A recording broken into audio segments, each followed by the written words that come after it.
Hello, हम्म कुठे आहे? घरीस का? हम्म काय हू करायला लागलीस? कोणी बाजूला आहे काय? हम्म काय गाठ नाही भेट नाही? हम्म अरे गाठ नाही भेट नाही म्हणलं, कॉलेजला जात नाहीस काय तू? हम्म काय राव, असं म्हणल्यावर कधी भेट व्हायची आपली? येत जा ना दररोज तू कॉलेजला. हम्म करून काय कॉलेजला यायचं नाही काय तुला? हम्म नाही म्हणू नको ग, कॉलेजला येत जा ना तू, मग भेट होईल आपली. हम्म काय ग, किती दिवस झालं ग कॉलेजला येत नाहीस तू? हम्म मम्मी पप्पा येऊन देत नाहीत का तुला कॉलेजला? हम्म नाहीत येऊन देत? हम्म मग कमून येत नाहीस ग? येत जा ना, आपली भेट होती कॉलेजला. काय करायलीस ग म्हशी सारखं? काय म्हशी सारखं करायला लागलीस? बाजूला कुणी आहे काय? अगं मग बोल ना, बोलायला काय झालंय तुला? बोल की. बरं ऐक ना, तुला एक सांगायचं होतं ग.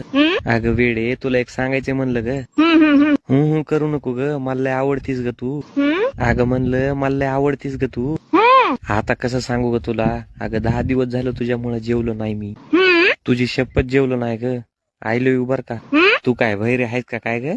आय लव्ह यू म्हणलं ग. तुझा किरडीचा बांबू उचलला भाड्या, माझ्या पोरीला फोन लावतोस आणि बोलतोस वय रे कुत्र्या. हॅलो, कोण आहे? हा, कोण आहे म्हणलं? पोरीची आई बोलते मी. अहो सॉरी बर का, माझा रॉंग नंबर लागलाय वाटतं. राव नंबर लागलाय रे, वाढव झालं. कुत्र्या बोलतोय, मला लय आवडती, शाळेतच आली नाही, कॉलेजलाच आली नाही. तुला काय करायचं रे पंचाट्या? अहो कुठं लागलाय हो ह्यो फोन? कुठं लागलाय तुला माहित नाही का? फोन कुठं लागलाय? अहो मला दुसऱ्याला लावायचा